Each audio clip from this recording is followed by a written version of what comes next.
दोस्तों इस वीडियो में हम बात करेंगे कि रोज़ 3 घंटे पढ़कर कैसे लें टीजीटी पीजीटी में गारंटीड सिलेक्शन।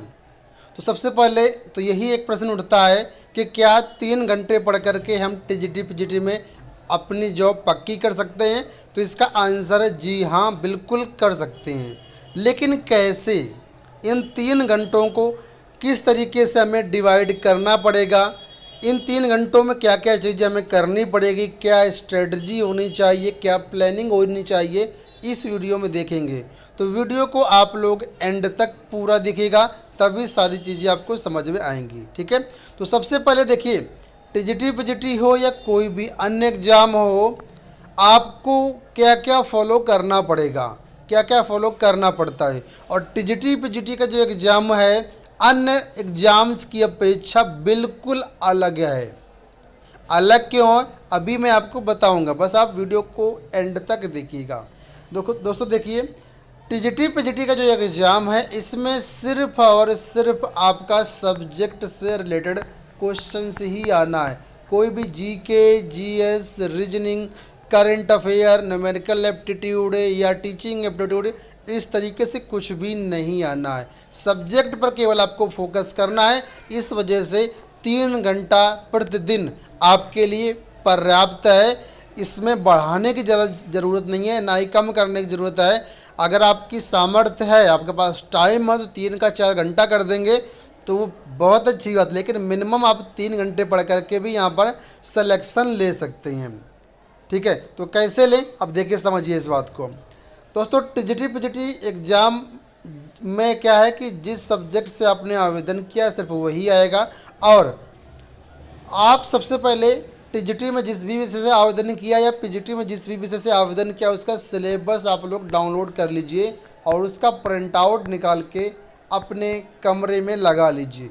ये करना बहुत ज़रूरी है, क्योंकि जब आपके पास सिलेबस सामने रहेगा, आंखों के सामने, तब आपको उसका इफ़ेक्ट अलग मिलेगा। और आप सब लोग यही सोचते हैं सिलेबस मोबाइल में तो पढ़ाइए, लेकिन वाकई में आप खुद सोचो कि सिलेबस को आप कितना देखते हैं मोबाइल में, तो सामने रहेगा तो ज़्यादा सही रहेगा। ठीक है, अब सिलेबस के अकॉर्डिंग आप जो है टेक्स्ट बुक पढ़िए।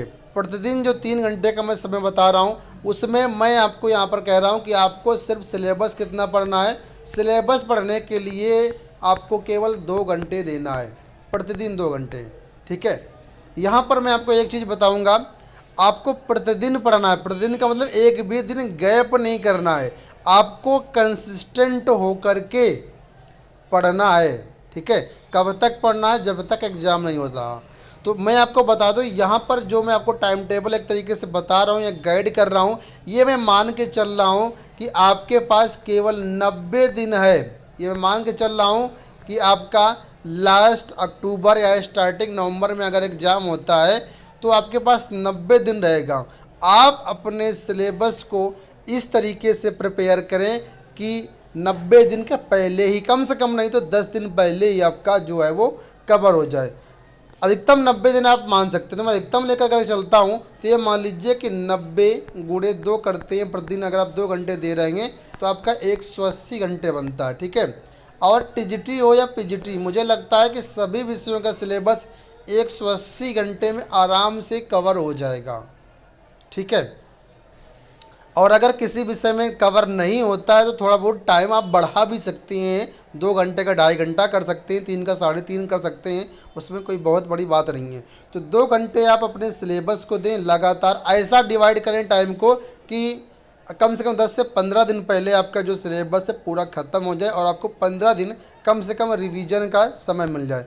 देखिए दोस्तों, अभी कोई टीजीटी पीजीटी की डेट नहीं आ गई है कि यहाँ पर 90 दिन ही है। 90, 100 भी हो सकते हैं, 120 भी हो सकते हैं, कुछ भी हो सकता है। लेकिन हम एक टेंटेटिव डेट मांग के चलते हैं कि अगर आपका लास्ट अक्टूबर में या स्टार्टिंग नवंबर में एग्ज़ाम होगा तो आपको इतना समय मिल जाएगा।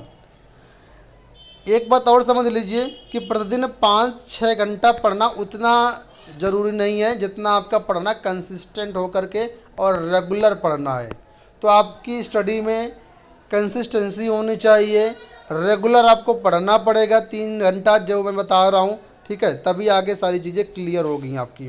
तो 180 दिन में आपका सिलेबस कवर हो गया, मतलब डेली का 2 घंटा आप दे रहे हैं अपनी स्टडी में। सिलेबस कवर करने में।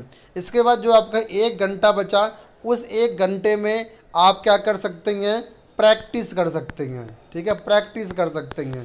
प्रैक्टिस शुरुआत में इसमें आप रिवीजन का भी समय जोड़ सकते हैं। ठीक है, 1 घंटे में आप रिवीजन और प्रैक्टिस दोनों कर सकते हैं। जैसे सपोज करो जो मैथ के इस अभ्यर्थी हैं वो मैथ यहाँ पर कर सकते हैं। हालांकि मैथ तो बराबर कंटिन्यू करनी पड़ेगी क्योंकि मैथ का अलग सब टॉपिक हो जाता है ना। मैथ का थोड़ा सा टाइम टेबल अलग हो जाए क्योंकि मैथ में तो सॉल्व करना ही पड़ेगा बराबर आपको। लेकिन जैसे सपोज करो साइंस का सब्जेक्ट हो गया तो आप 1 घंटे का जो समय है ये अपना प्रैक्टिस रिवीजन में लगा सकते हैं। अच्छा यूटिलाइज हो जाएगा और उससे आपको बेनिफिट मिलेगा। और जो अभ्यर्थी मैथ साइंस को छोड़ करके बाकी विषयों के हैं, जैसे हिंदी हो गया, संस्कृत हो गया, सोशल हो गया, होम साइंस हो गया, अन्य जो भी विषय हैं जिसमें न्यूमेरिकल वगैरह नहीं है, ठीक है, तो 2 घंटा आप आराम से अपना सिलेबस कवर करें और जो बचा 1 घंटा, इस 1 घंटे में जो प्रीवियस ईयर पेपर हैं, जो प्रैक्टिस सेट हैं, ठीक है, उनको सॉल्व करें, मॉक टेस्ट वगैरह सॉल्व करें। जब आप कोई चैप्टर ख़त्म करें तो उसके बाद उस चैप्टर से रिलेटेड जो भी यहाँ पर ऑब्जेक्टिव क्वेश्चन बन सकते हैं, जो भी अलग अलग बुक में ऑब्जेक्टिव क्वेश्चन आपको मिल रहे हैं, चाहे वो एनसीईआरटी बुक हो या रेफरेंस बुक हो या प्रीवियस ईयर हो या प्रैक्टिस हो, जहाँ से भी आपको क्वेश्चन मिल रहे हैं उनको आप ज़्यादा से ज़्यादा सॉल्व करें। ठीक है, तो इस तरीके से आप 3 घंटे का समय स्टार्टिंग में अपना स्पेंड करें, 2 घंटे सिलेबस में और 1 घंटा आपका प्रैक्टिस में या रिवीजन में। तो ये आपको कब तक फॉलो करना है, जब तक ये मान लीजिए आपके एग्ज़ाम में करीब करीब 1 महीना नहीं बचती हैं। जब आपका 1 महीना बच जाएगा तो सिलेबस लगभग मुझे लगता है कि 70 से 75% आपका कवर हो जाएगा। ठीक है, और उसके बाद आपका जो है प्रैक्टिस ज़्यादा बढ़ानी पड़ेगी। लास्ट के जब 10 से 15 दिन होंगे उस समय आपको प्रैक्टिस की ज़्यादा ज़रूरत पड़ेगी। और प्रैक्टिस सेट मैं कहूँगा कि आप अपने पास घड़ी का टाइमर ऑन कर लीजिए, जो आपका समय निर्धारित है 2 घंटा, ठीक है, उसी 2 घंटे में आप प्रैक्टिस सेट को सॉल्व करें। बहुत से लोग ये गलतियाँ करते हैं कि प्रैक्टिस सेट जब लगाते हैं तो टाइम का विशेष ध्यान नहीं देती हैं। तो अगर टाइम का ध्यान नहीं देंगे तो फिर आपका टाइम मैनेजमेंट नहीं हो पाएगा। हो सकता है फिर एग्ज़ाम में आपका टाइम कम पड़ जाए, कुछ आते हुए क्वेश्चन भी छोड़ने पड़े, ठीक है, या फिर आप उनको अटेम्प्ट भी ना कर पाएँ, या फिर जल्दबाजी में क्वेश्चन गलत कर दें। तो ये सब चीज़ें होती हैं। तो टाइम मैनेजमेंट का पूरा पहले से ही प्रॉपर ले करके चलिएगा। इसीलिए मैं कहता हूँ कि जो टाइम मैनेजमेंट प्रॉपर आपका वहीं हो पाता है जहाँ पर आप ऑनलाइन टेस्ट सीरीज के अंतर्गत जाते हैं। ऑनलाइन टेस्ट सीरीज में जब आप क्वेश्चन सॉल्व करते हैं तो वहाँ पर आपको प्रॉपर टाइमर चलेगा। ठीक है, एक टाइम बाउंड मैनर में जब आप तैयारी करेंगे, प्रैक्टिस देंगे, तो वाकई में आपको क्या होगा, वहाँ पर टाइम मैनेजमेंट का पता चलेगा, टाइम मैनेजमेंट कर पाएंगे, अपना रैंक चेक कर पाएंगे आउट ऑफ जो भी उसमें टेस्ट सीरीज में बच्चे इनरोल्ड हैं ऑल ओवर इंडिया, उसमें आपकी पोजीशन क्या आ रही है। बहुत सारी चीज़ें होती हैं जिनको आप इम्प्रूव कर पाएंगे। ठीक है, तो शुरुआत में आप इस तरीके से लिए और लास्ट जब आपका समय हो 15 से 20 दिन उसमें आप ज़्यादा से ज़्यादा PYQ और मॉक टेस्ट को प्रेफरेंस दें। कम से कम मैं कह रहा हूँ कि 10 मॉक टेस्ट आप ज़रूर हल करें। ठीक है, सभी विषयों के जो भी अभ्यर्थी हैं कम से कम 10 प्रैक्टिस से बिल्कुल टाइमर लगा करके ज़रूर हल करें। उनमें देखिए आपकी क्या परफॉर्मेंस है। अगर कुछ परफॉर्मेंस आपकी लो रहती है तो जो है आप अपना उन चीज़ को थोड़ा सा इम्प्रूव भी कर सकते हैं। अगर आप ऑनलाइन टेस्ट सीरीज वगैरह लेना चाहते हैं तो हमारा एप्लीकेशन है एबीटेक ऑनलाइन टेस्ट सीरीज।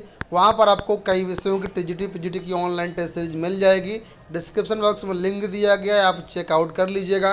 बाकी जो लोग सेल्फ स्टडी कर रहे हैं तो सेल्फ स्टडी करके भी आप अपना टीजीटी पीजीटी एग्ज़ाम क्रैक कर सकते हैं। इसमें कोई बड़ी बात नहीं है। मुझे लगता है बहुत सारे अभ्यर्थी TGT PGT exam self study से ही क्रैक करते ही हैं, तो आप भी कर सकते हैं। बाकी जो लोग कोचिंग कर रहे हैं तो कोचिंग में भी आपको कंसिस्टेंसी का ध्यान रखना पड़ेगा, प्रैक्टिस करनी पड़ेगी, मॉक टेस्ट लगाना पड़ेगा। कोई भी कोचिंग संस्थान हो, कहीं से भी आप कोचिंग कर रहे हो, ठीक है, वो सिर्फ आपको गाइड करते हैं, तरीका बताते हैं, बाकी प्रैक्टिस करना आपको ही पड़ेगा। बिना प्रैक्टिस के कुछ भी नहीं है। ठीक है, तो ज़्यादा से ज़्यादा प्रैक्टिस करिए और टीजीटी पीजीटी की जॉब सुनिश्चित करिए। आने वाले टाइम पर और भी बहुत सारे वीडियो मिलते रहेंगे। चैनल पर पहली बार है तो चैनल को सब्सक्राइब भी कर लीजिएगा। इस वीडियो में इतना ही, धन्यवाद।